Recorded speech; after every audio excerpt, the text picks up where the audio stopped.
வணக்கம் நண்பர்களே. இந்த வீடியோவில் நம்ம சமீபத்தில் நம்மளை விட்டு மறைந்து சென்ற இயக்குனர் கே பாக்கியராஜ் பற்றி இன்ட்ரெஸ்டிங் தகவல்கள் தான் பார்க்க போகிறோம். பாக்கியராஜ் சார் அந்த 7 நாட்கள் அப்படின்னு ஒரு படம் எடுத்திருக்காரு. ஆனால் நம்ம பாக்கியராஜ் சாரின் அந்த 7 ரகசியங்கள் அப்படிங்கிறத பற்றி பார்க்க போகிறோம். நம்பர் 1, ஸ்க்ரீன் பிளே கிங் என்ற பட்டம் தமிழ் சினிமாவில் ஸ்க்ரீன் பிளே எழுதுவதில் மாஸ்டர் என்பதால் இந்த பெயர் வந்தது. இந்த பெயருக்கு சொந்தக்காரர் ஒரே ஒருவர் தான், அவர்தான் நமது இயக்குனர் கே பாக்கியராஜ் அவர்கள். நம்பர் 2, ஹீரோ மாதிரி இல்லாத ஹீரோ. அதாவது அந்த காலத்தில் ரஜினிகாந்த், கமலஹாசன், விஜயகாந்த், சத்யராஜ், பிரபு இப்படி பல ஹீரோக்கள் மாஸ் காட்டி கொண்டிருந்த நேரத்தில் அந்த காலத்தில் சிக்ஸ் பேக் மாஸ் லுக் இல்லை. இருந்தாலும் தனது நடிப்பு, புத்திசாலித்தனமான கதைகள் மூலம் சூப்பர் ஸ்டார் ஆனார் நமது இயக்குனர் கே பாக்கியராஜ் அவர்கள். Number 3, single take dialogue.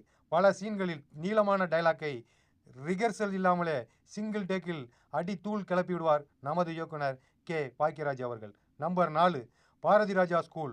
Carrier ஆரம்பத்தில் பாரதி ராஜா சார் அவர்களிடம் அசிஸ்டன்ட் டைரக்டராக வேலை பார்த்தவர் நமது இயக்குனர் கே பாக்கியராஜ் அவர்கள். நம்பர் 5, பெண்கள் ரசிகர்கள் அதிகம்.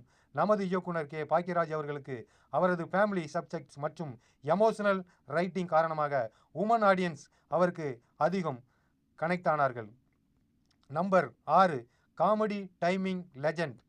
இன்று போய் நாளை வா போன்ற படங்களில் காமெடி டைமிங் இன்னும் கல்ட் ஸ்டேட்டஸாக சாதனை படைத்து கொண்டிருக்கிறது. யூடியூப்பில் இன்று போய் நாளை வா படங்கள் பல மில்லியன்களை தாண்டி பார்ப்பதற்கு காரணம் நமது இயக்குனர் கே பாக்கியராஜ் அவர்களின் comedy timing. Number 7, real life struggle. சென்னைக்கு வந்த ஆரம்ப நாட்களில் சாப்பாட்டுக்கே கஷ்டப்பட்ட நாட்கள் பல இருந்ததாக பல இன்டர்வியூகளில் நமது இயக்குனர் கே பாக்கியராஜ் கூறியுள்ளார். அந்த காலகட்டங்களில் 80 காலகட்டங்களில் அம்மா உணவகமோ பல நண்பர்களோ கிடைக்காத காரணத்தால் அவர் மிகவும் கஷ்டப்பட்டு சினிமாவில் முன்னேறி வந்திருக்கிறார். 7 ரகசியங்களை உங்களிடம் பகிர்ந்ததற்கு நன்றி, வணக்கம்.